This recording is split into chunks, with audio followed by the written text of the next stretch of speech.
एक बार फिर से आपके अपने YouTube channel Anil study official में आपका स्वागत है। आशा करता हूं कि आप सभी लोग स्वस्थ होंगे, मस्त होंगे और आपकी तैयारी भी बहुत अच्छी चल रही होगी। नमस्कार दोस्तों, आज का हमारा टॉपिक है भारतीय राज्य व्यवस्था यानी इंडियन पॉलिटी का चैप्टर नंबर 33, जिसका नाम है संवैधानिक संशोधन यानी कि कॉन्स्टिट्यूशनल अमेंडमेंट। क्या है कॉन्स्टिट्यूशनल अमेंडमेंट? इसके हम कंप्लीट नोट्स जानेंगे जो कि सभी प्रीवियस ईयर एग्जामों में पूछे जाते हैं, और इसके बाद जो भी प्रीवियस ईयर एग्जामों में क्वेश्चन पूछे जाते हैं वह बाद में जानेंगे जब थ्योरी सेक्शन कंप्लीट हो जाएगा। तो चलिए जानते हैं पहला मुख्य बिंदु क्या है। तो पहला मुख्य बिंदु है कि संवैधानिक संशोधन क्या है, यानी कि संवैधानिक संशोधन क्या होता है। तो संविधान की किसी धारा, अनुसूची या प्रावधान में परिवर्तन, जोड़ या हटाने की प्रक्रिया को क्या कहा जाता है? संवैधानिक संशोधन कहते हैं। यानी कि जब संविधान की किसी धारा में यानी कि आर्टिकल में या अनुसूची में या किसी प्रावधान में परिवर्तन किया जाता है या कोई नया प्रावधान जोड़ा जाता है, हटाया जाता है, तो इसी प्रक्रिया को क्या कहा जाता है? तो इसी प्रक्रिया को संवैधानिक संशोधन कहते हैं। संबंधित अनुच्छेद कौन सा है? तो संबंधित अनुच्छेद है 368, यानी कि जो भी संवैधानिक संशोधन होते हैं वह अनुच्छेद 368 के तहत किए जाती हैं। यानी कि 368 अनुच्छेद में संवैधानिक संशोधनों का वर्णन देखने को मिलता है। इसके बाद अगला जो मुख्य बिंदु है वह संविधान संशोधन की आवश्यकता। तो संवैधानिक संशोधन की आवश्यकता क्या होती है?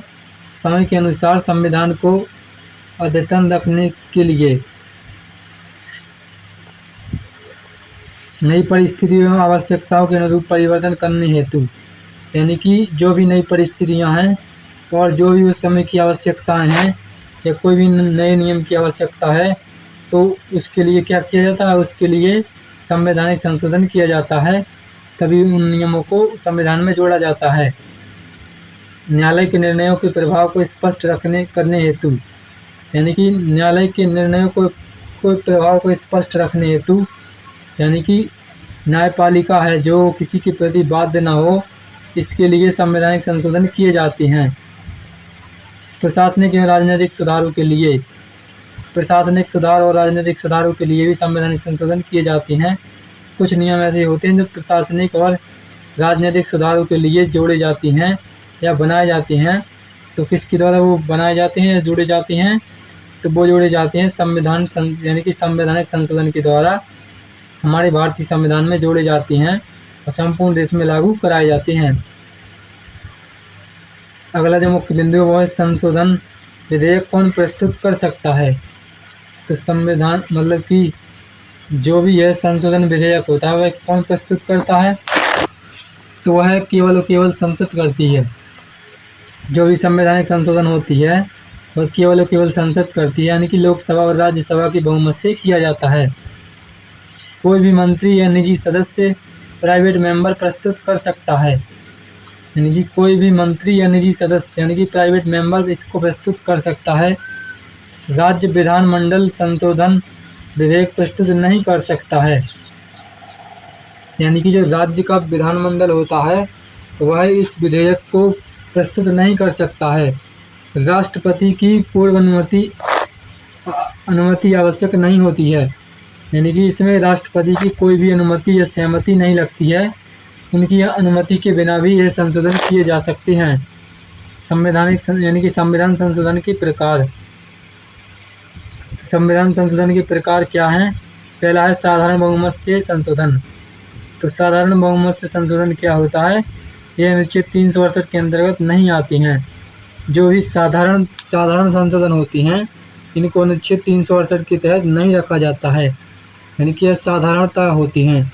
उदाहरण के लिए जैसे कि नए राज्यों का गठन, तो नए राज्यों का गठन जो किया जाता है वह अनुच्छेद 2-3 के तहत किया जाता है। किसके तहत किया जाता है? अनुच्छेद 2-3 के तहत नए राज्यों का गठन किया जाता है। राज्यों की सीमा बदलना, विधान परिषद का गठन एवं समाप्ति और नागरिकता से जुड़े विषय, संसद सदस्यों का वेतन और भत्ता, इसके बाद अगला जो है वो विशेष बहुमत से संशोधन। तो विशेष बहुमत से संशोधन कौन कौन से होते हैं, तो इनका वर्णन जो मिलता है वो अनुच्छेद 368 के अंतर्गत मिलता है। जो भी विशेष बहुमत होते हैं, यानी कि जो विशेष बहुमत से क्या होते हैं, पारित होते हैं, उनका वर्णन अनुच्छेद 368 में देखने को मिलता है। कुल सदस्य संख्या का बहुमत 50% से अधिक होना चाहिए। उपस्थित एवं मतदान करने वाले सदस्यों का 2/3 बहुमत होना चाहिए। कितना होना चाहिए, 2/3 बहुमत होना चाहिए। उदाहरण जैसे कि मौलिक अधिकार है, यदि मौलिक अधिकार से संबंधित कोई भी संशोधन करना है तो वह किसके तहत किया जाएगा, तो वह किया जाएगा अनुच्छेद 368 के तहत किया जाएगा। राज्य के नीति निर्देशक तत्वों में कोई भी परिवर्तन करना है या संशोधन करना है या कोई भी नियम पारित करना है तो उसका वर्णन अनुच्छेद 368 में देखने को मिलेगा।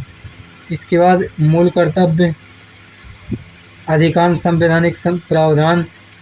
इसके बाद अगला जो है वो है विशेष बहुमत प्लस आधे राज्यों की स्वीकृति। यानी कि कुछ बहुमत ऐसे होते हैं जो विशेष बहुमत और आधे राज्यों की स्वीकृति से पारित किए जाते हैं। यानी कि कुछ संशोधन ऐसे होते हैं, जैसे कि कुछ संशोधनों के लिए संसद के बाद कम से कम आधे राज्यों की विधानसभाओं की स्वीकृति आवश्यक होती है। यानी कि कुछ विशेष बहुमत ऐसे होते हैं जो आधे राज्यों की स्वीकृति, यानी कि कुछ संशोधनों के लिए संसद के बाद कम से कम आधे राज्यों की विधानसभाओं की स्वीकृति आवश्यक होती है। यानी कि कुछ संशोधन ऐसे होते हैं जिनमें संसद की भी लगती है, स्वीकृति लगती है, तो आधे राज्यों की जो विधानसभाएं होती हैं इनकी स्वीकृति भी आवश्यक होती है। जैसे कि उदाहरण के लिए राष्ट्रपति का निर्वाचन किया जाता है तो किसकी, आधे विधानसभाओं की स्वीकृति लगती है। सर्वोच्च न्यायालय एवं उच्च न्यायालय से संबंधित कुछ भी संशोधन किया जाता है तो उसमें भी लगती है। केंद्र राज्य संबंध 7वीं अनुसूची अनुच्छेद 368 में संशोधन। तो जो ये वाले विषय हैं इनके लिए संसद और आधे राज्यों की विधानसभाओं की स्वीकृति होनी चाहिए, तभी यह संशोधन पारित किए जाएंगे। इसके बाद अगला जो मुख्य बिंदु है राष्ट्रपति की भूमिका। संसद से पारित होने के बाद विधेयक राष्ट्रपति के पास जाता है।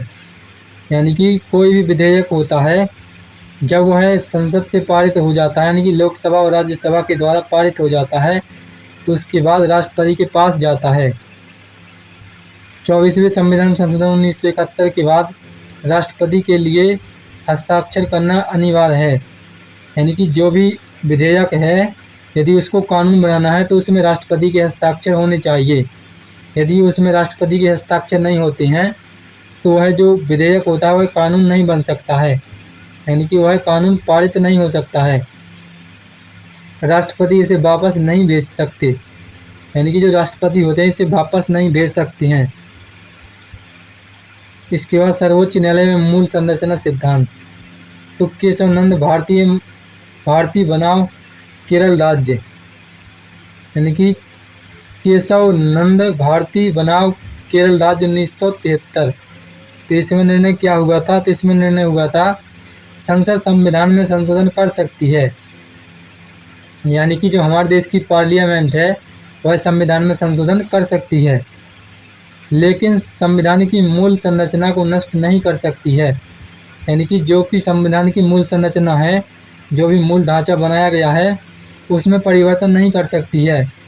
हाँ, यदि वह चाहे तो कोई नियम जो जन कल्याण के लिए और वहाँ की जनता के लिए, यानी कि देश की जनता के लिए आवश्यक है और कल्याणकारी होगा, उसी अधिनियम को यानी कि उसी विधेयक को संविधान में जोड़ सकते हैं, वही संशोधन कर सकते हैं। मूल संरचना क्या होती है, बेसिक स्ट्रक्चर। तो संविधान की सर्वोच्चता होनी चाहिए, लोकतंत्र का इसमें होना चाहिए वर्णन, गणतंत्र, धर्मनिरपेक्षता, संघीय व्यवस्था, न्यायपालिका की स्वतंत्रता होनी चाहिए, न्यायिक समीक्षा होनी चाहिए, विधि का शासन होना चाहिए, स्वतंत्र एवं निष्पक्ष चुनाव होना चाहिए, मौलिक अधिकार भी होना चाहिए और शक्तियों का पृथक्करण भी होना चाहिए, संविधान की एकता एवं अखंडता भी होनी चाहिए। अगला जो मुख्य बिंदु है वो है महत्वपूर्ण संशोधन। तो पहला संविधान संशोधन जो हुआ था 1951 में हुआ था। कब हुआ था? पहला संविधान संशोधन 1951 में हुआ था तो वो किस में किया गया था? तो वो किया गया था 9वीं अनुसूची में। अभिव्यक्ति की स्वतंत्रता पर युक्ति संगत प्रतिबंध ये कब किया गया था? तो ये किया गया था 7वां संविधान संशोधन 1956 में किया गया था।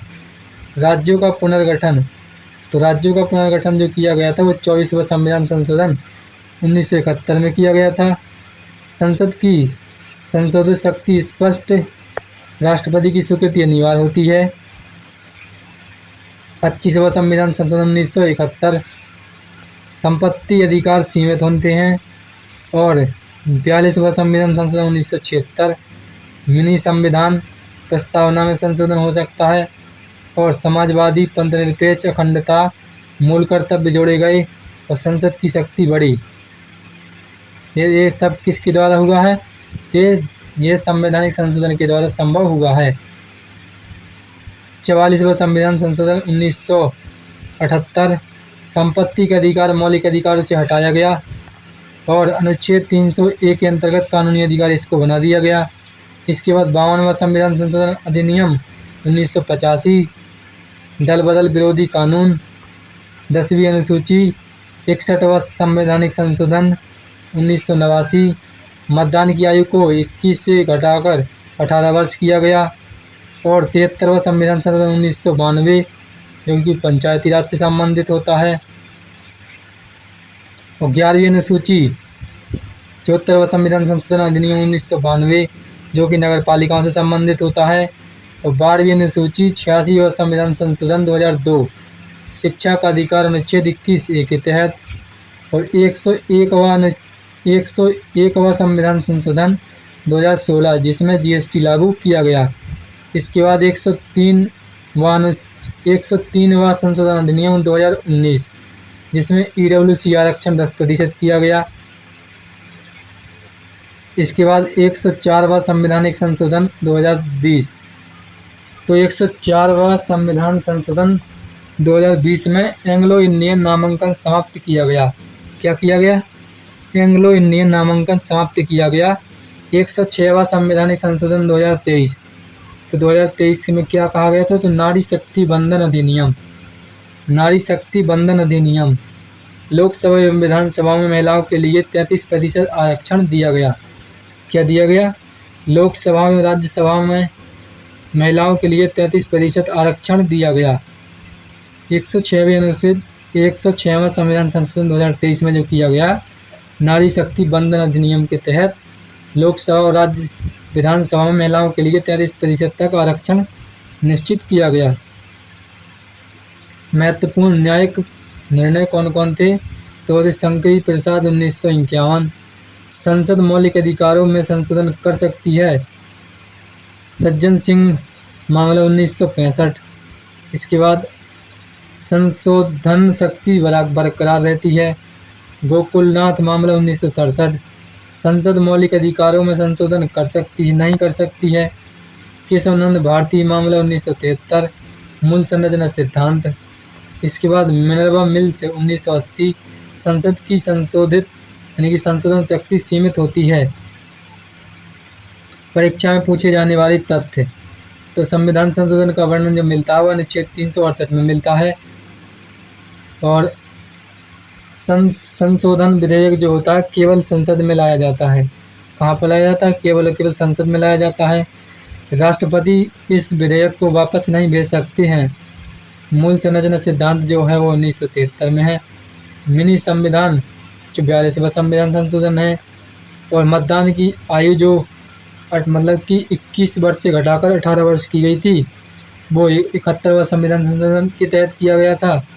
और GST को जो लागू किया गया था तो वो 101वां संवैधानिक संशोधन 2016 में किया गया था। और EWC जो किया गया था वो 103वां संवैधानिक संशोधन 2020 में किया गया था। और जो महिला आरक्षण से संबंधित संशोधन किया गया था तो वो 106वां संवैधानिक संशोधन था जो कि 2023 में किया गया था। वन लाइनर रिवीजन, संविधान संशोधन का अनुच्छेद है वो 368 है। इसके बाद संशोधन विधेयक जो है वो केवल संसद में लाया जा सकता है। राष्ट्रपति की स्वीकृति अनिवार्य होती है। मूल संरचना सिद्धांत केशवानंद भारती मामला 1973 में बताया गया। मिनी संविधान 42वां संविधान संशोधन था। मतदान की आयु 18 मतलब कि 21 वर्ष से घटाकर 18 वर्ष की गई, 61वां संविधान संशोधन किया गया। पंचायती राज को 73वें संविधान संशोधन के तहत जोड़ा गया और नगर पालिकाओं को 74वां संविधान संशोधन के तहत जोड़ा गया। शिक्षा का अधिकार 86वां संविधान संशोधन 2002 के तहत जोड़ा गया। और जीएसटी का जो संशोधन हुआ था 101वां संशोधन वो हुआ था 2016 में। तो ईडब्ल्यूसी आरक्षण से संबंधित जो हुआ था 103वां संविधान संशोधन वो 2020 में हुआ था। महिला आरक्षण से संबंधित जो भी संवैधानिक संशोधन हुआ था वह आपका 106वां संविधान संशोधन 2023 में हुआ था। तो यहाँ पर हमारा थ्योरी सेक्शन कंप्लीट होता है। अब हम जो भी इससे संबंधित प्रीवियस क्वेश्चन पूछे जाते हैं उनको जानेंगे। तो चलिए जानते हैं। भारतीय राज्य व्यवस्था यानी कि इंडियन पॉलिटी का चैप्टर नंबर 33 जिसका नाम है संवैधानिक संशोधन। टॉप 20 MCQ क्वेश्चन जो कि RRB, NTPC, SSC, GD, UP police, railway, UPSC आदि सभी स्टेट और गवर्नमेंट एग्जामों में पूछे जाते हैं। तो चलिए उनके बारे में जान लेते हैं। Question number 1। क्वेश्चन नंबर 1 में कहा गया है कि भारतीय संविधान में संशोधन की प्रक्रिया किस अनुच्छेद में दी गई है। तो भारतीय संविधान में जो संशोधन की प्रक्रिया दी गई है वह अनुच्छेद 368 में दी गई है। किस में दी गई है? अनुच्छेद 368 में दी गई है, यानी कि इसका option number D correct answer है।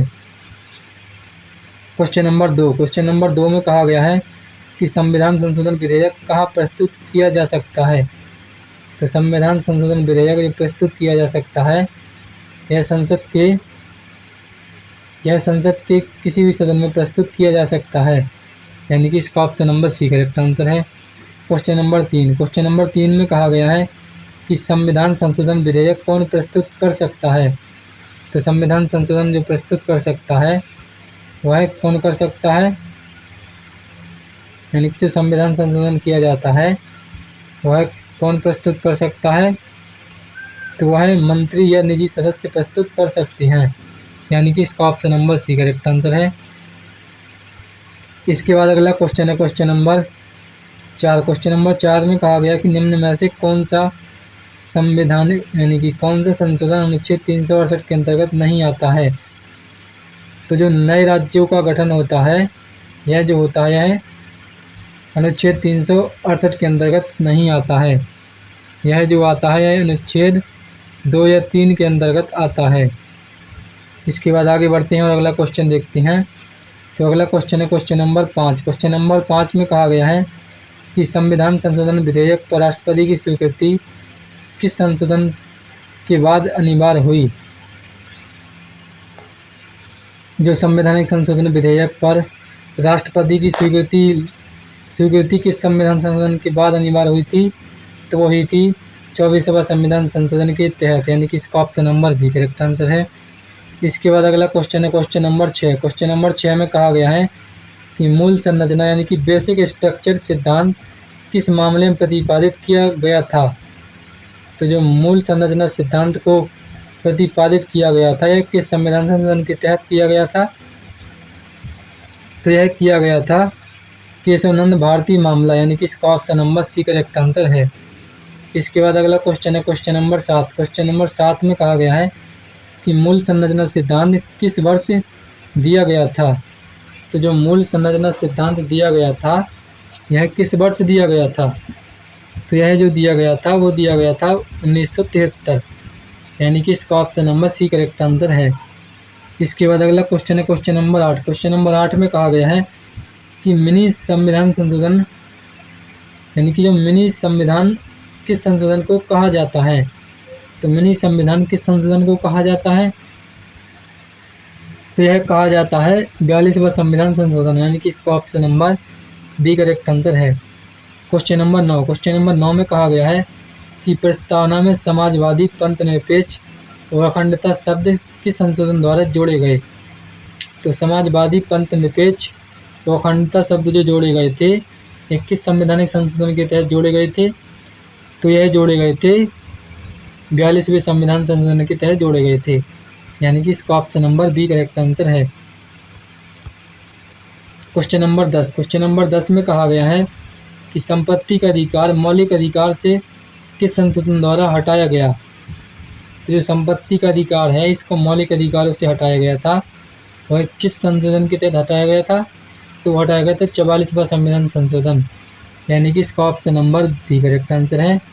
क्वेश्चन नंबर 11, क्वेश्चन नंबर 11 में कहा गया है कि मतदान की आयु 21 वर्ष से 18 वर्ष किस संशोधन द्वारा की गई? तो 21 वर्ष से जो 18 वर्ष की गई है वह किस संशोधन के द्वारा की गई है? तो वो की गई है 61वां संविधान संशोधन, यानी कि इसका option number B correct answer है।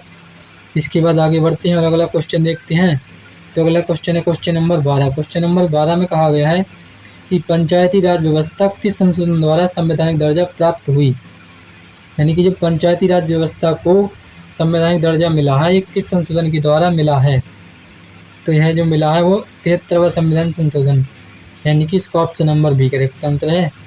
क्वेश्चन नंबर 13, क्वेश्चन नंबर 13 में कहा गया है कि नगर पालिकाओं को संवैधानिक दर्जा किस संशोधन द्वारा दिया गया? तो किस संशोधन द्वारा दिया गया था? तो उनको दिया गया था 74वां संविधान संशोधन, यानी कि इसका option number B correct answer है। इसके बाद अगला क्वेश्चन है कौन सा है? अगला क्वेश्चन है क्वेश्चन नंबर 14। क्वेश्चन नंबर 14 में कहा गया है कि वस्तु एवं सेवा कर यानी कि जीएसटी किस संशोधन द्वारा लागू किया गया? तो जीएसटी को जो लागू किया गया है वह 101वां संविधान संशोधन 2016 के तहत किया गया, यानी कि इसका option number C correct answer है। कौन सा? 2016 के तहत किया गया। इसके बाद आगे बढ़ते हैं और अगला क्वेश्चन देखते हैं। तो अगला क्वेश्चन है क्वेश्चन नंबर 15। क्वेश्चन नंबर 15 में कहा गया कि आर्थिक रूप से कमजोर वर्ग यानी कि ईडब्ल्यूसी को 10% आरक्षण किस संशोधन द्वारा दिया गया? तो यह जो दिया गया था वो किस संशोधन द्वारा दिया गया था? तो वह दिया गया था 103वां संवैधानिक संशोधन, यानी कि इसका option number C correct answer है। क्वेश्चन नंबर 16, क्वेश्चन नंबर 16 में कहा गया है कि महिलाओं को लोकसभा एवं विधानसभाओं में 33% आरक्षण किस संशोधन द्वारा प्रदान किया गया? तो किस संशोधन द्वारा प्रदान किया गया? तो वह किया गया 106वां संवैधानिक संशोधन। कौन सा?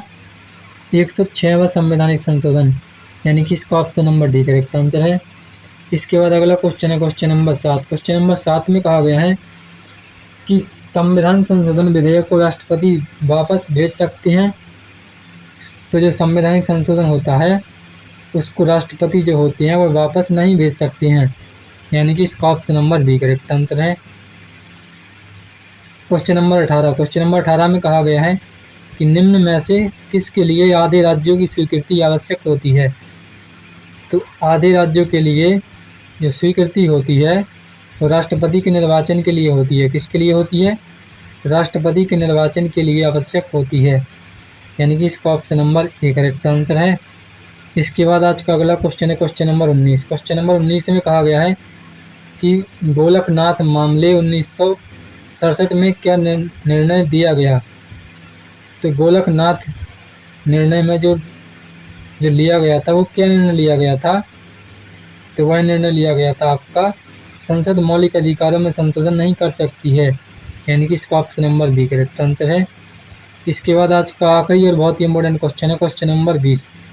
क्वेश्चन नंबर 20 में कहा गया है कि संविधान संशोधन का उद्देश्य क्या है? तो संविधान संशोधन का जो मुख्य उद्देश्य है वो क्या है? वो संविधान को समयानुकूल बनाना, प्रशासनिक सुधार करना और नई आवश्यकताओं के अनुरूप परिवर्तन करना। तो इसका जो करेक्ट आंसर होगा वो होगा उपर्युक्त सभी। क्या है उपर्युक्त सभी? यानी कि इसका option number D correct answer है। तो आशा करता हूँ कि आप सभी लोगों को इंडियन पॉलिटी का चैप्टर नंबर 33 जिसका नाम है संवैधानिक संशोधन, उससे संबंधित जो भी कंप्लीट नोट्स थे और जो भी उससे संबंधित प्रीवियस ईयर क्वेश्चन पूछे जाते हैं वह आप सभी लोगों को अच्छी तरह समझ में आए होंगे। इसी प्रकार की बेस्ट एजुकेशनल वीडियो के लिए हमारे चैनल को सब्सक्राइब करें और वीडियो पसंद आया हो तो वीडियो को लाइक शेयर कमेंट करें। तब तक के लिए धन्यवाद। मिलते हैं नेक्स्ट वीडियो में।